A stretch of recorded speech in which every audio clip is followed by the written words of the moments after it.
Hey, it's Vicky, and we are back with the cup, which means we are here for another episode of my 100 Epic Reads reading vlog series. I'm sitting in my kitchen today because this has the best lighting today. It's a very cloudy, gloomy, yucky day, and I wanted good lighting. So we're sitting at my kitchen table. I got the pink cup, so we are gonna pick a new book for the 100 Epic Reads vlog series. So if you guys are new here or you haven't seen this series on my channel, I, like a year or two ago now, bought this poster called the 100 Epic Reads poster, and it has 100 books on it that somebody said are epic and that should be read by many. And it's a fun poster because as you read the books, you can scratch them off and it reveals a cute little cover. And I decided to kind of do a series about it on my channel because I want to try to complete as many of them as I can. And as of right now, I have read 66 of the books. So I'm getting there, so the way this works is I'm going to draw two books out of my cup and decide to read one of the two and vlog about it. And what I really like about this is it has in the past, since I started this series, it has really started to just expose me to books I wouldn't normally read. And a lot of them I have enjoyed. Of the books I've read, there's only one that got a 2-star. That was The Sun Also Rises by Ernest Hemingway. All the other ones were at least 3 stars or higher. And so it turns out the books that I'm reading, even though they weren't necessarily on my radar or ones I wanted to read, I did end up enjoying them or finding some sort of merit value to them. So I like doing this. I think it's fun, it's challenging at times, and I'm really excited to see what I'm gonna pick next. So I always get a little scared because some of the books on the list are long or are known for being challenging, or they're ones I've just like never heard of ever. So, okay, I picked 2. I got a blue and a green, or is this yellow? I don't know. Okay, so let's go with the first pick. And it is, ooh, I just ripped it, oopsies. A Suitable Boy by Vikram Seth. Never heard of this book. Never heard of this book, have no idea what it's about, nothing. So I'm gonna pull out my trusty phone and we're gonna find out together what A Suitable Boy is all about. So this book, oh my Lord. This edition that I pulled up, are you ready for this? Is 1,474 pages. Are you kidding me? So it's a long one. And it looks like this edition, first published though, it says first published in 1993. So this is like a fairly new book. I've never heard of this book. Okay, so let's read the synopsis. Oh, first of all, I'm looking it up on Storygraph this time just because I've actually been using Storygraph more than Goodreads lately. Okay, the average rating though on Storygraph is 4.14, so people are not hating it. So, okay, let's read the synopsis. Vikram Seth's novel is, at its core, a love story. Lata and her mother, Mrs. Rupa Mira, are both trying to find, through love or through exacting maternal appraisal, a suitable boy for Lata to marry. Set in the early 1950s in an India newly independent and struggling through a time of crisis, A Suitable Boy takes us into the richly imagined world of 4 large extended families and spins a compulsively readable tale of their lives and loves. A sweeping panoramic portrait of a complex multi-ethnic society in flux, A Suitable Boy remains the story of ordinary people caught up in a web of love and ambition, humor and sadness, prejudice and reconciliation, the most delicate social etiquette, and the most appalling violence. So, that sounds pretty epic. I can see why it's on the 100 Epic Reads poster. The length though has me slightly terrified. Let's look up the second choice and see what we get. Oh my God, if it's two really long ones, whew, I just might die. Okay, I don't want to rip it again. Here we go. Okay, we have we have The 5 People You Meet in Heaven by Mitch Albom.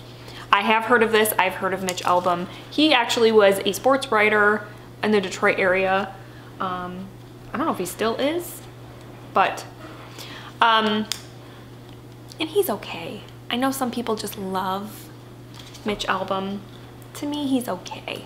But I know that 5 People You Meet in Heaven is not a very long book. But I don't really know what it's about. I'm assuming it's about someone who dies and goes to heaven. But let's pull up the stats. Like I said, Mitch Albom is not a writer that I is super like ooh ah about. But okay. Anyway, what is The 5 People You Meet in Heaven about? Okay, first of all, let's give you some stats. It's only 196 pages, so we have 1,400 pages and 190 pages. I mean, that's quite quite a disparity. And this was first published in 2003, so another like fairly new book. And this one has a overall rating of a 3.86 on Storygraph. And let's go ahead and read the description. Eddie is a wounded war veteran, an old man who has lived in his mind an uninspired life. His job is fixing rides at a seaside amusement park. On his 83rd birthday, a tragic accident kills him as he tries to save excuse me, a little girl from a falling cart.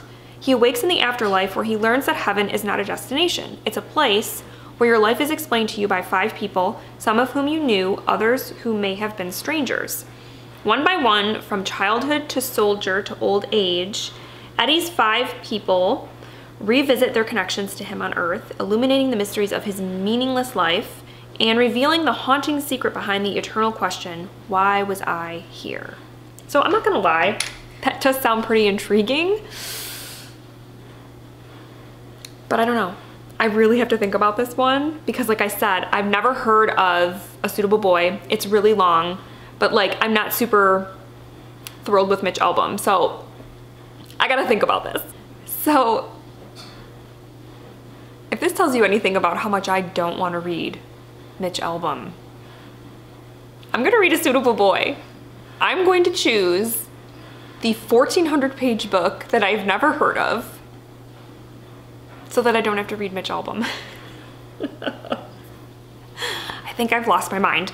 Okay, so I think it would be awesome if I could find the audiobook of A Suitable Boy, only because typically for me with like long chunky books, I do like to listen to them. That's how I've gotten through quite a few chunky books. So I don't know how accessible this book is, because I mean, just because I've never heard of it doesn't mean that, you know, my library won't have it or whatever. It could actually be a really popular book and I've just been like living under a rock for the past 30 years. So I'm looking through all of my like audio, I'm trying to find the audiobook. And okay, so far my library doesn't have it. Hoopla does not have it. Let's check Scribd. Cause I mean, I'll physically read it if I have to. All right, last but not least, we have Audible. Is Audible gonna have it? A Suitable Boy dramatized? What does that mean? There's a couple narrators, there's a full cat. Oh, okay, that can't be right because it's only 5 hours and 44 minutes. So it sounds like, there's no audiobook for this book. Oh boy. So, I guess I'm gonna physically read this 1,400 page book. So, since I cannot get it via audio, I maybe try to get the Kindle version, or I'll get the big old brick And when I get my hands on it in one way or another, I will let you know. So I just popped into Barnes & Noble because today How to Sell a Haunted House is released, and this is an anticipated book, so I wanted to pick it up. But while I was there, I checked just to see if A Suitable Boy was in stock. And holy frick. Are you ready for this? Look at this thing. Look at it. It is huge. And I mean, I knew it was huge, but it is huge. And I was really going back and forth about getting a physical copy or getting it on my Kindle. I checked local Second and Charles to see if they had a used copy. They didn't have any copies, but and I decided I did want a physical copy because I feel like this is probably going to be the biggest book I've ever read. And I want it on my shelves because I want people, when they look at my bookshelves and they see this spine and they say, did you read that humongous book? And I can say, yes, I did. Assuming I can finish it. So I have this brick of a book, and hopefully I'm going to start reading it soon. So I have officially started A Suitable Boy. I am 200 pages in, which I feel like was usually when I do like an initial reaction sort of check-in with a book, it's usually 50 pages in, but because this book is so big, I figured I'd go like 200 pages. But before I get into like my initial thoughts on this, I felt like I should elaborate a little more on why I was so like, in the opening clip, why I was so not wanting to read Mitch Albom. So if you're interested, here's kind of why.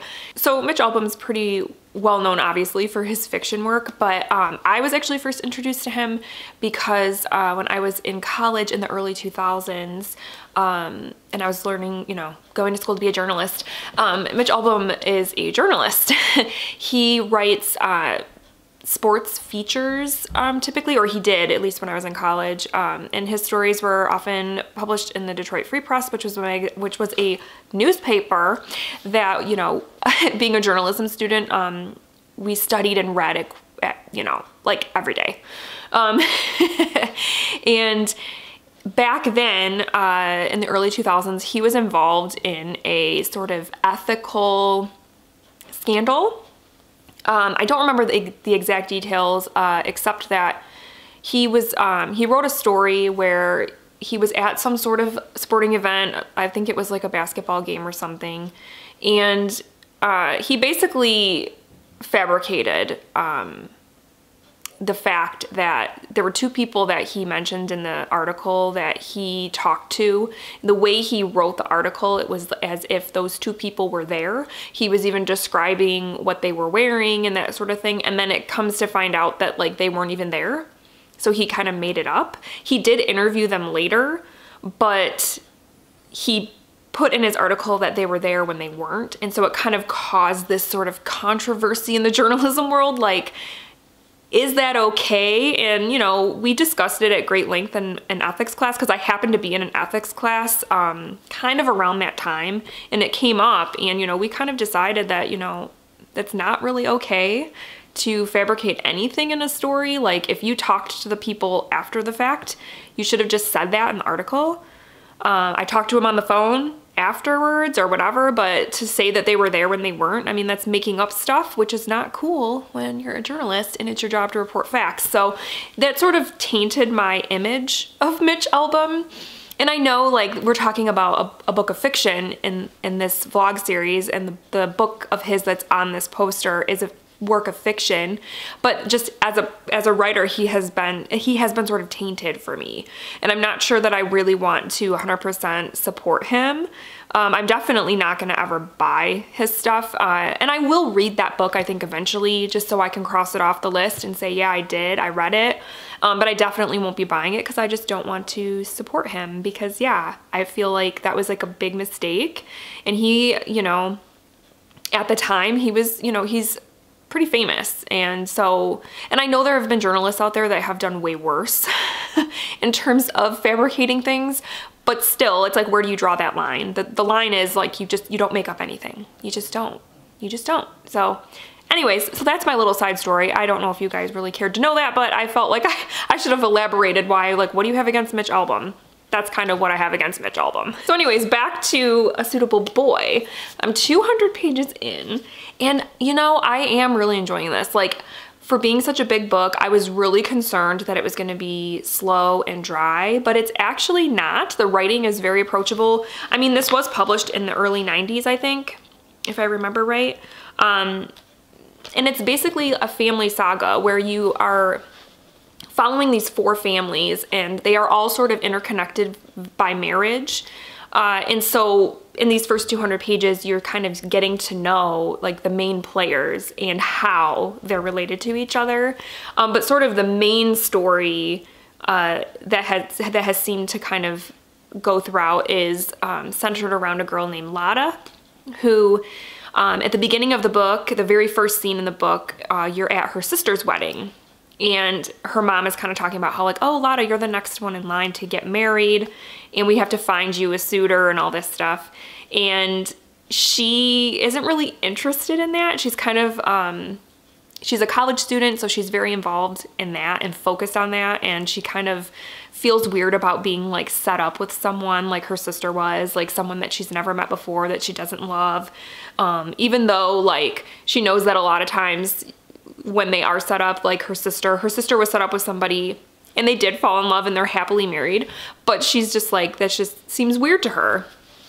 And so she's like sort of hesitant to do it. And so you're getting to know her and her family, and like I said, other kind of people in her circle. And so it's still very much, even though it's 200 pages in, there's still like a ton of story left, but I think the writing is really well done. Like I said, it's really approachable. It doesn't feel like work to read it, and I'm kind of only reading between 15 and 20 pages a day because I want to read other things.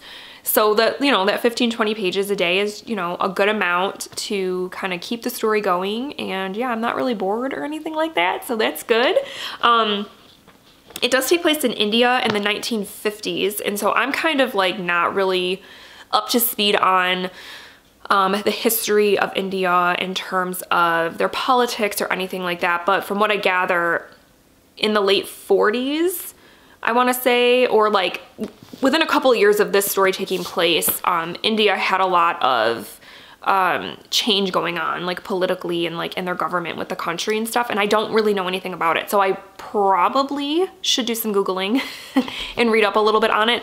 It's not like I'm completely lost because I don't know that stuff, but I think it would give me a better understanding of just like the climate of the country, because it is brought up from time to time, because a couple of people within these 4 families in this kind of circle that we're in are political figures in their communities and stuff like that, and or they have money, power, whatever, and so that those kinds of things do affect them. And I just kind of want to know more about it. So yeah, so I'm really excited to continue with this, to kind of dive in to the culture and all of that and the lives, the drama of these families, just to see like what's gonna happen. And yeah, so far I'm really enjoying it. So I'm just gonna keep reading. And I don't know, when I get to another point where I feel like I should check in with you guys, I will do that. Oh wait, there we go. I am officially halfway through A Suitable Boy, and it's one of those books that, you know, I've been reading it for like 2 months now at this point, right? Almost 2 months. And it's like a lot has happened, but also it feels like not a ton of stuff has happened. There's a lot of different story arcs going on. And obviously with it being such like an epic book, there are going to be story arcs that I prefer to others. That's definitely the case here. Like, I would say my favorite story arcs in here are Lotta, who is kind of our main character really. Oh, my husband's going by on the lawnmower, like right outside the window. Yeah, so Lotta's storyline is probably my favorite, because she is, it's like the entire country at this time in India in like 1950, there's a lot going on. And there's sort of this kind of back and forth between the traditions and things that just people have always done, especially in respects to like marriage and education and things like that.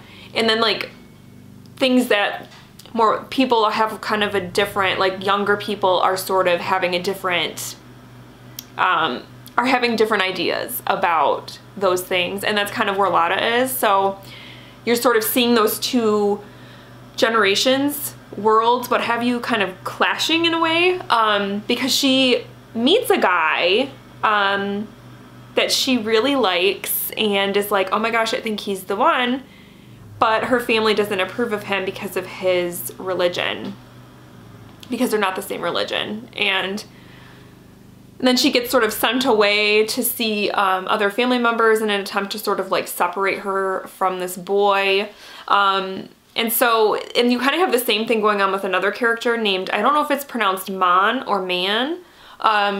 He is, what is his relation to Lada?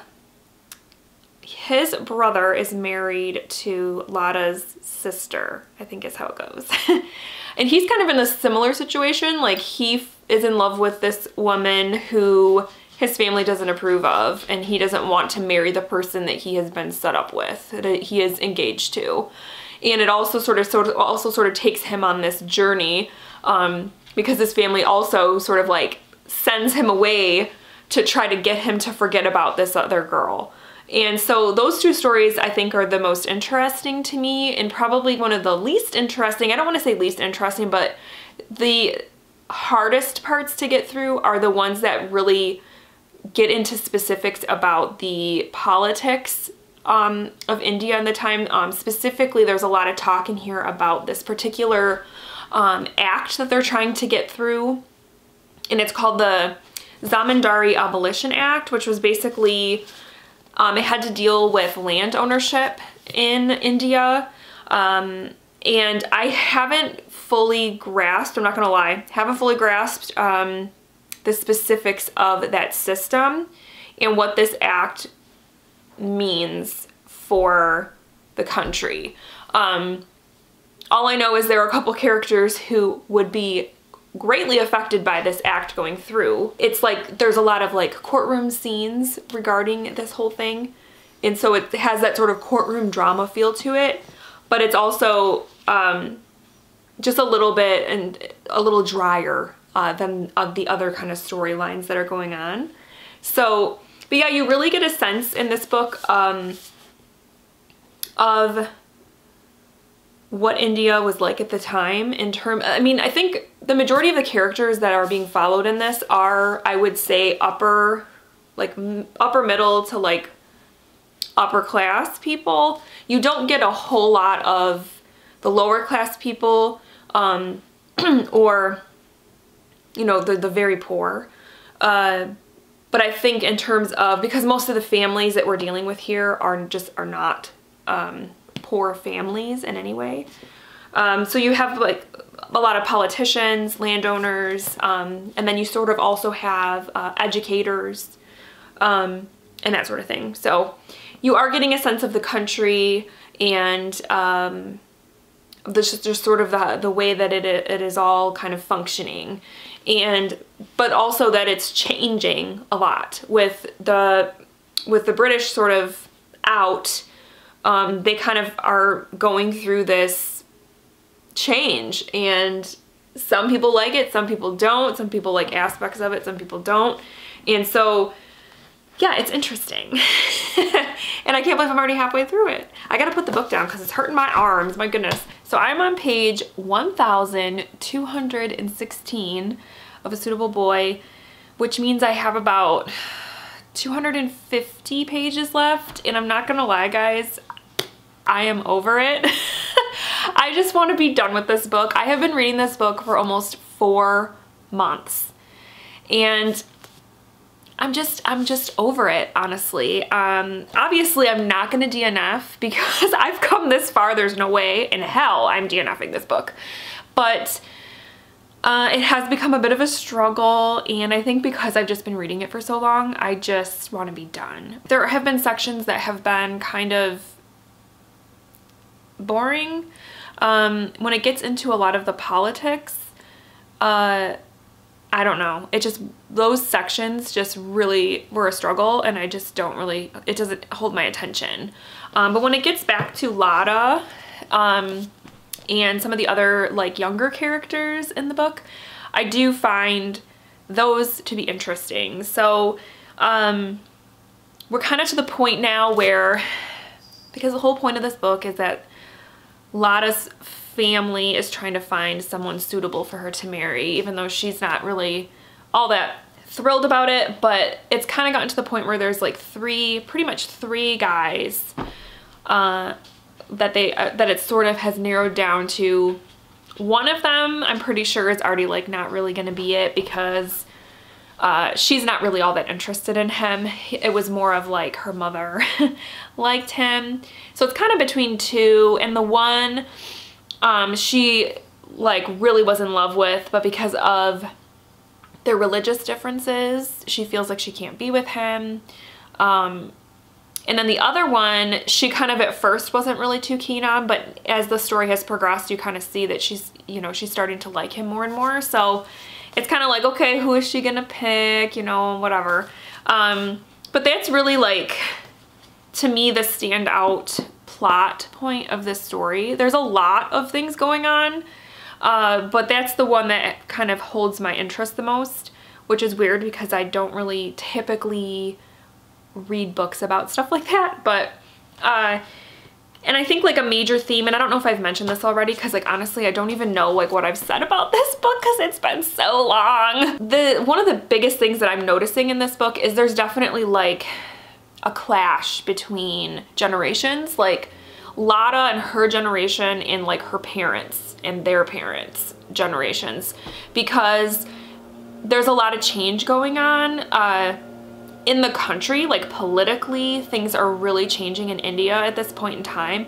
And then you also have things changing in terms of the culture even, because the younger generation is kind of like not really wanting to do all of those traditional things that their parents and their grandparents did or took part in, or like certain customs and stuff, especially when it comes to like education and obviously marriage, and for the women especially, sort of like their role in society. All of the young women in this book are definitely kind of pushing those old traditions and kind of pushing against them a little bit, not wanting to quite conform to those things. And that's definitely something that you just see over and over in the book. But yeah, I think this entire book goes over an 18-month period. That's it, 18 months. And for that, I'm just like, this is the longest story ever. It really is. Yeah, quite frankly, I just want to be done.